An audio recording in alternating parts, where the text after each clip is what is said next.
Imagine this. The sun sets at 3 p.m. The winds scream like angry gods through endless forests blanketed in thick, unyielding snow. The temperature plummets to minus 30 degrees Fahrenheit, and the only source of warmth is a fire that takes hours to light, if you have dry wood, that is. You're not wearing a parka or thermal gear. You're in the 9th century, in a world with no electricity, no central heating, and no modern medicine. You are a Viking, and winter has come. Most of us would be dead within days or hours. Frostbite would set in, sleep would turn into hypothermia, and the darkness would crush our spirits. But the Vikings, they endured. Not just endured, they thrived. In this video, we're going to peel back the layers of time and uncover the gritty, bone-chilling truth behind how these legendary Norse warriors survived winters that would kill modern humans instantly. Let's begin our journey by stepping into the world of Viking Age Scandinavia, a world where survival wasn't just a skill, it was a belief system, a lifestyle, and for many, a sacred calling. The Viking world stretched across modern-day Norway, Sweden, and Denmark, a region known for jagged coastlines, endless fjords, towering mountains, and brutally cold winters. Unlike other parts of Europe that enjoyed milder seasons, the Vikings faced the kind of winters that erased the boundary between survival and suffering. The landscape was unforgiving. Snowfall could last for weeks. The sun was often just a faint smudge on the horizon. Days were short, nights were eternal. Yet, in this harsh climate, entire communities built societies, raised children, and waged war. How? The first clue lies in their relationship with nature. The Vikings didn't fight the cold. They embraced it. They adapted themselves physically, spiritually, and culturally to it, almost like merging with the elements themselves. Contrary to popular belief, Vikings were not just berserkers with axes and longboats. They were exceptional engineers, farmers, hunters, and above all, adapters. Every aspect of Viking life was designed with one goal in mind: survive the winter. And not just physically survive, mentally and emotionally too. Because winter wasn't just about cold. It was about darkness, isolation, hunger, and spiritual dread. The Norse myths themselves speak of Fimbulwinter, the great winter that would signal the end of the world. In their legends, winter was not a season, it was a living, breathing force of destruction.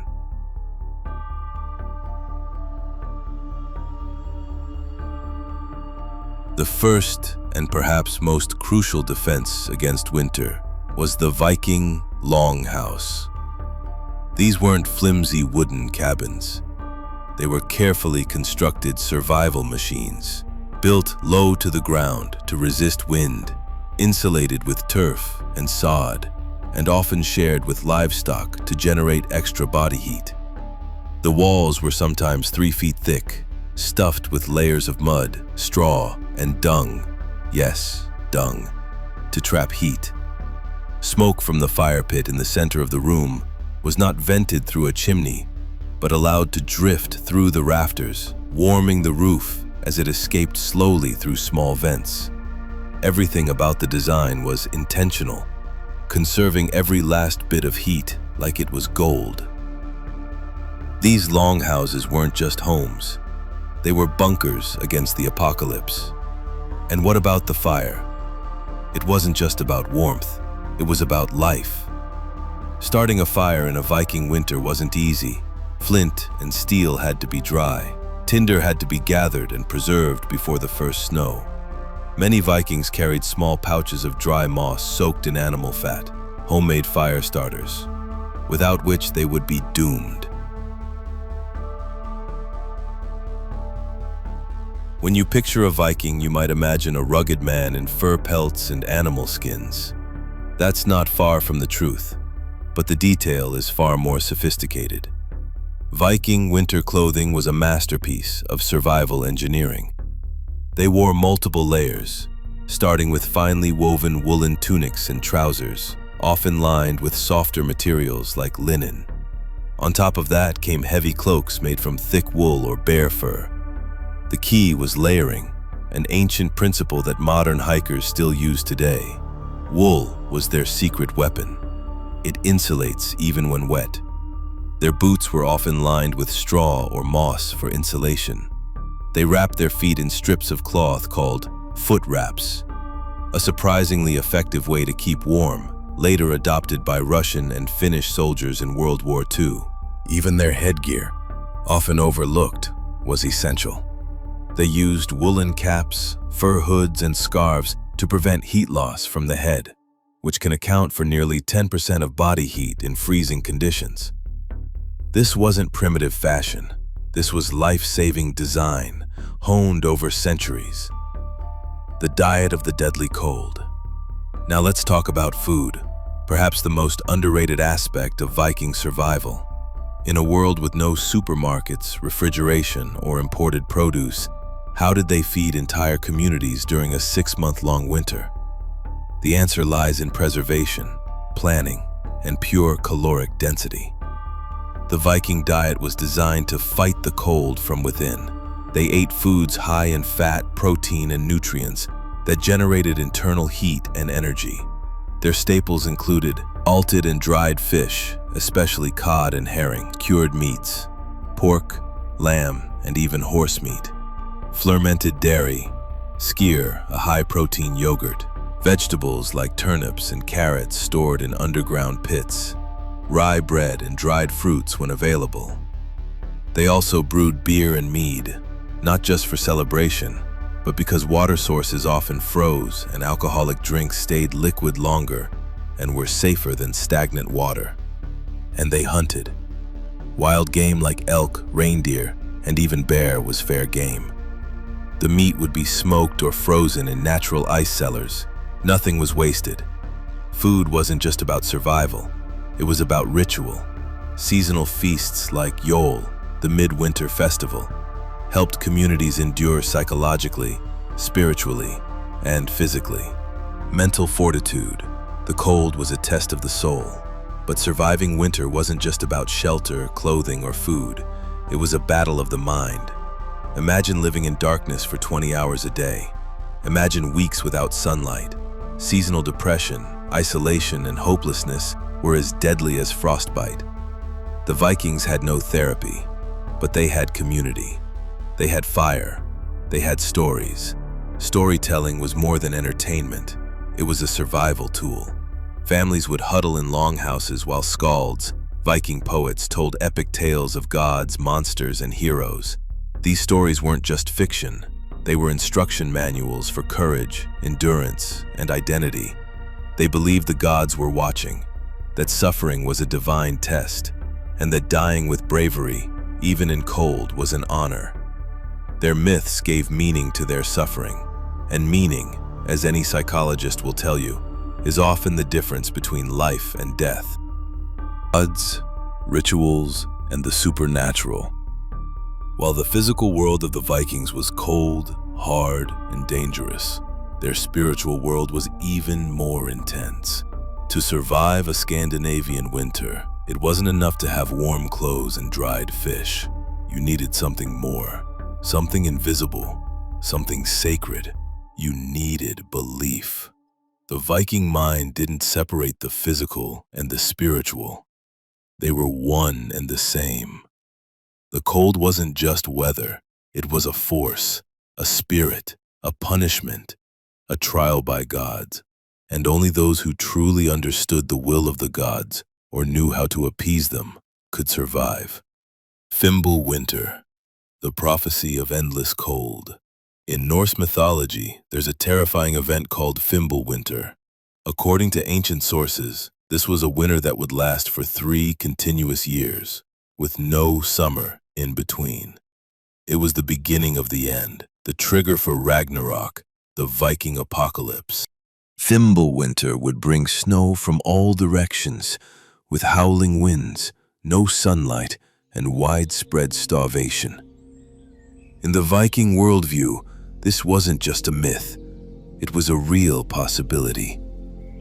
Many Vikings genuinely believed that one day, the world would freeze, and only the strong would survive.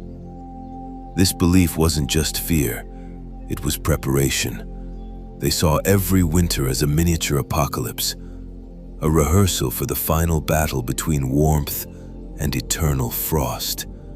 Every year they survived wasn't just luck, it was proof that they were chosen. Rituals of survival, appeasing the winter spirits, to keep the gods and nature itself on their side. Vikings turned to rituals and sacrifices.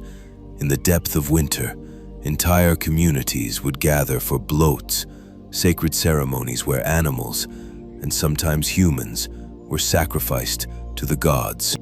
Odin, the All-Father, was the god of wisdom and death. Thor was the protector, wielding his hammer against giants and chaos. And then there was Skadi, the goddess of winter and mountains, a terrifying force who could bring snow or take it away. During midwinter festivals like Yule, these gods were honored with feasts, fires, songs, and blood. The point wasn't just worship, it was negotiation. The Vikings were pleading, "Don't let this cold kill us. Let us see the sun again." Some rituals involved the burning of carved wooden idols. Others required deep meditation or fasting. The most sacred sacrifices were made during Yule night, the darkest point of the year, when the boundary between the worlds of the living and the dead was thinnest. During the long nights, many Vikings reported having strange dreams, sometimes prophetic. These dreams were believed to be messages from the gods or from their ancestors, guiding them on how to survive the winter. Some believed they could walk the spirit world during deep sleep, crossing into realms of ice and mist to receive warnings or blessings. This is where the concept of the vulva comes in. Viking searesses or witches who could see beyond the veil. These women, often feared and revered, performed trance-like rituals using chants and staffs carved with runes. They could predict the length of winter. They could tell a family whether their child would live or die before spring. And sometimes they could demand a sacrifice. Vikings didn't mock the supernatural. They embraced it. It gave them power over fear. And in an environment that was otherwise hopeless, belief itself became a survival tool.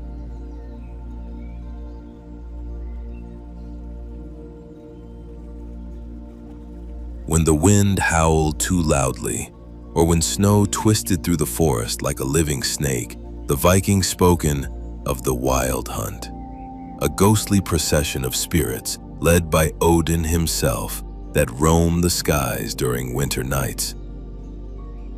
It was said that those who saw the hunt would either die within the year or go mad. But it wasn't just a horror story. It was a reminder: winter is alive. Nature watches. Disrespect it, and it will hunt you. To protect themselves, families placed charms made of carved bone and braided wool above their doors. Children were warned not to whistle during storms, as it might call the riders. Elders burned sage and special herbs to confuse the spirits and keep them from entering their homes. These stories might sound like superstition today, but back then they were armor, spiritual armor.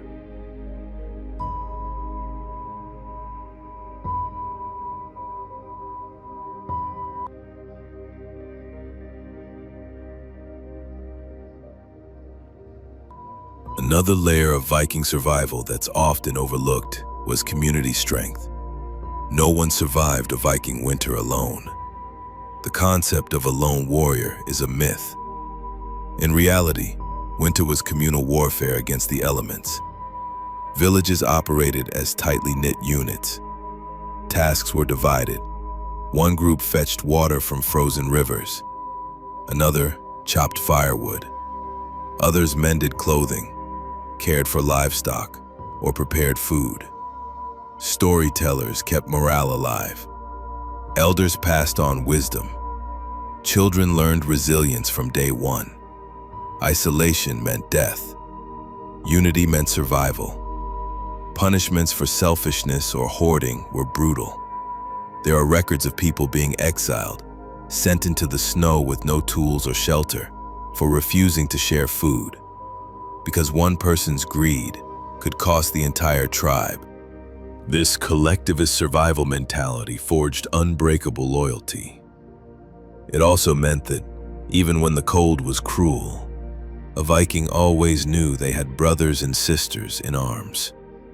Not just in battle, but in frost.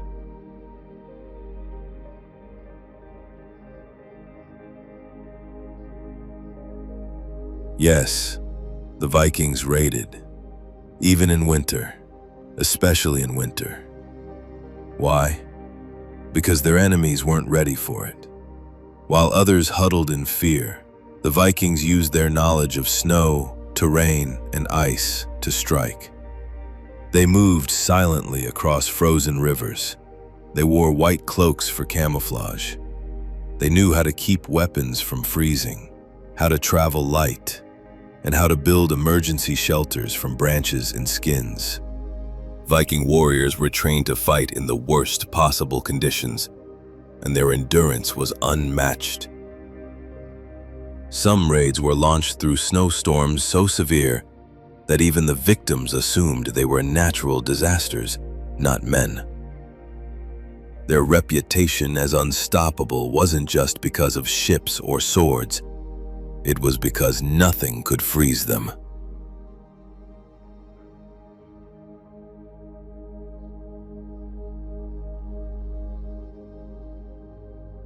If winter was a war, then fire was the Vikings' greatest weapon, and children were the warriors in training. What seems like magic today was simple necessity to the Norse. They weren't just lucky survivors of the cold. They engineered their survival down to the smallest detail.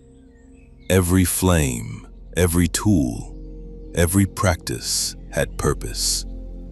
This part of the story takes us into the nuts and bolts of Viking winter survival. The gear they built, the skills they passed down, and the fiery knowledge that separated them from the rest of medieval Europe.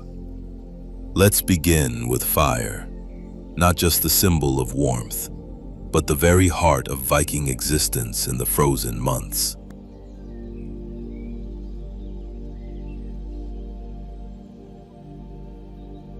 To a Viking, fire wasn't just warmth, it was sacred. Without fire, there was no life. But starting one wasn't simple. In a world of snow and damp forests, dry tinder was rare. Wet wood smolders, not blazes. A single mistake could mean freezing to death. So the Vikings became fire scientists. They used flint and steel to create sparks, but even more impressively, they developed natural accelerants. One of their secrets?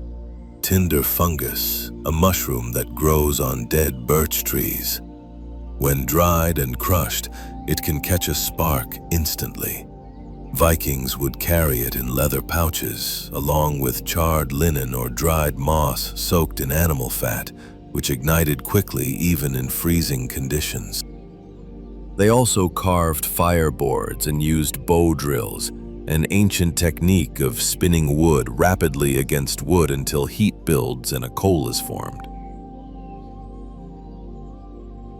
That coal was placed into dry material and gently blown into flame.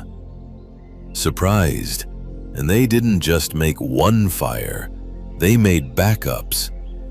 Families sometimes kept coals alive for days by burying them in ash, so the next fire could be started instantly.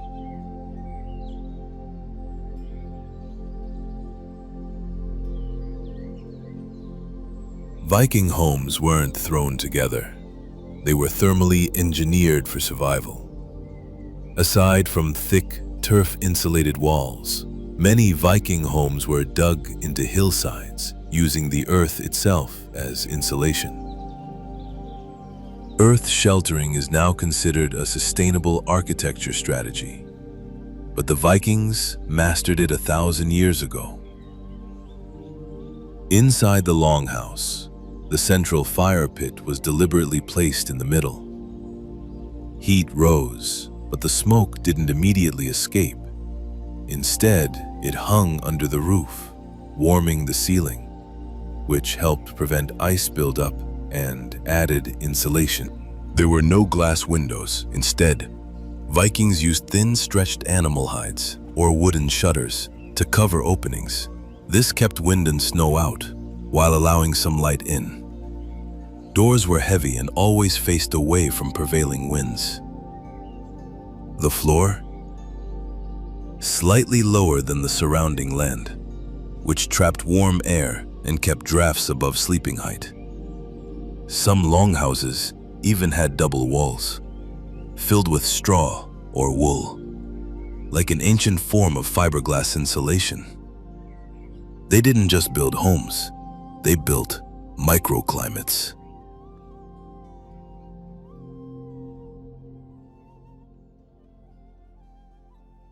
This may surprise modern minds. Vikings used snow to survive. When outside their homes, they often dug snow pits, insulated shelters made inside the snowpack itself. Snow, though cold, traps heat well. Temperatures inside a snow shelter can remain around 32 degrees Fahrenheit, even if it's minus 20 degrees outside. Vikings on hunting trips or raids would cover themselves in snow and furs to retain body heat. They wrapped hot stones in leather and placed them under their cloaks or bedding, an ancient hot water bottle technique. Even more fascinating, they stored ice for drinking water, but only from running streams because stagnant water was dangerous. They knew the health risks of unclean water long before germ theory existed. They treated the cold not just as an obstacle, but as a tool. A Viking sword might seem like a summer weapon, but in the snow, it needed special care. Iron becomes brittle in extreme cold, so Vikings often used broad axes and spears during winter raids, weapons that were more reliable in freezing weather and easier to maintain. They also oiled their blades constantly, using animal fat to prevent rust and freezing. Leather scabbards were lined with wool to trap residual heat and protect the blade. For long-distance movement, they invented primitive snowshoes and skis. Yes, long before Olympic skiing, Vikings used flat wooden boards tied with leather to glide over snow. The Norse word skeith literally means split piece of wood. That's where we get the modern word ski. They also built sleds and carts, designed to be dragged over snow by humans or horses. These sleds had curved runners greased with animal fat, reducing friction and improving speed.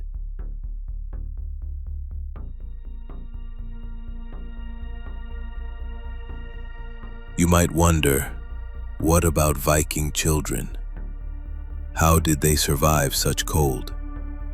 The answer: They didn't just survive it. They were trained by it. From the age of 5 or 6, Viking children were expected to do winter chores, collect wood, tend fires, fetch water from frozen streams. This wasn't cruelty. It was survival education. They were taught to ecognize frostbite and hypothermia symptoms, wear wool and fur properly for warmth, hill a fire and snow using flint and dried fungus, hill-struck makeshift shelters using branches and animal skins, hunt small animals with slings or snares. Children were even taught to sleep in cold air, wrapped in furs, but exposed enough to toughen their bodies. Some clans believed that if a child couldn't handle a snowstorm, they wouldn't survive adulthood.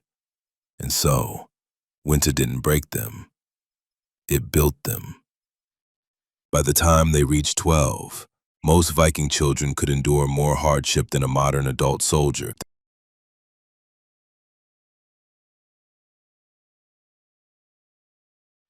Everything the Vikings did was designed around one key principle. Don't wait for the storm to come. Act like it's already here.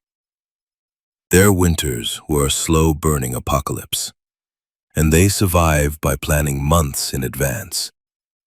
Gathering herbs, storing meat, weaving new cloaks, repairing roofs, preparing salt, sharpening tools, training children, fortifying firewood. This lifestyle bred a culture of anticipation, of alertness. There was no time for laziness or procrastination. If something could be done today, it was done. Tomorrow might be buried in snow. And that mindset, more than any tool or fur, was what made them unstoppable. They didn't just survive the cold. They were mentally colder than the winter itself.